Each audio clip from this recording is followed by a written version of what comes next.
Mendon se do ta shfrytëzosh këtë eksperiencën këtu për botën e artit, a televizionit, ase nuk ti di qëllimet, nëse ke ndonjë qëllim që do të më thuash, apo e ke domethënë në interes të gjërave të tua që merresh, ke thënë që merr me biznese, me të tillë. Apo do të domethënë ta kanalizosh veten në drejtim tjetër.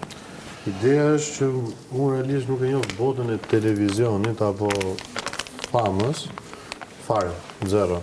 Sepse unë në televizor për herë të parë, në televizion në 15 shtator kam dalë. Për herë të parë në jetën time që merrem me këtë sport.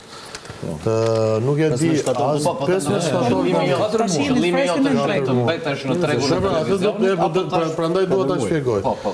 Nuk ja kam iden fare se çfarë më pret kur dal nga kjo derë, sepse ndryshe nga ju që jeni mësuar dhe me, domethënë unë 3 muaj jam mësuar me komente, apo nuk e di se si do më përkthehet jashtë kjo gjë që jam këtu brenda. Nuk është se jam tip që diti shfrytëzoj këtë lloj gjësh duke qenë se faleminderit Zotit në aspektin ekonomik kam qenë shumë mirë në punët dhe bizneset që kam.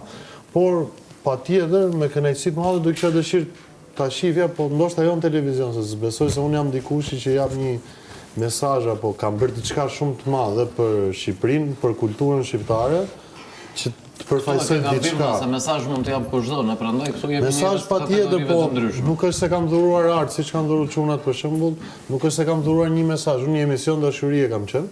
Dhe tani jam në Big Brother. Më kupto kesin, pra nuk është një gjë që unë përfaqësoj shumë të madhe. Se çfarë ke bërë, ke qenë në 2 emisione të Kjo është përkthim me sukses. Si? Kjo është përkthim me sukses. Patjetër, sukses shumë i madh. Edhe sukses shumë i madh. Unë çfarë të jap realisht nuk e di, nuk e di ta përgjigjem. Kudo që ta adresosh biznes. Në 4 muaj të jesh të këtu, me njerëz që kanë kaq vite, do të themi shumë njerëz të tjerë kanë e di atë plus. Po thjesht përpiqem të jem gjithmonë i ftohtë me ndjenjën e logjikës.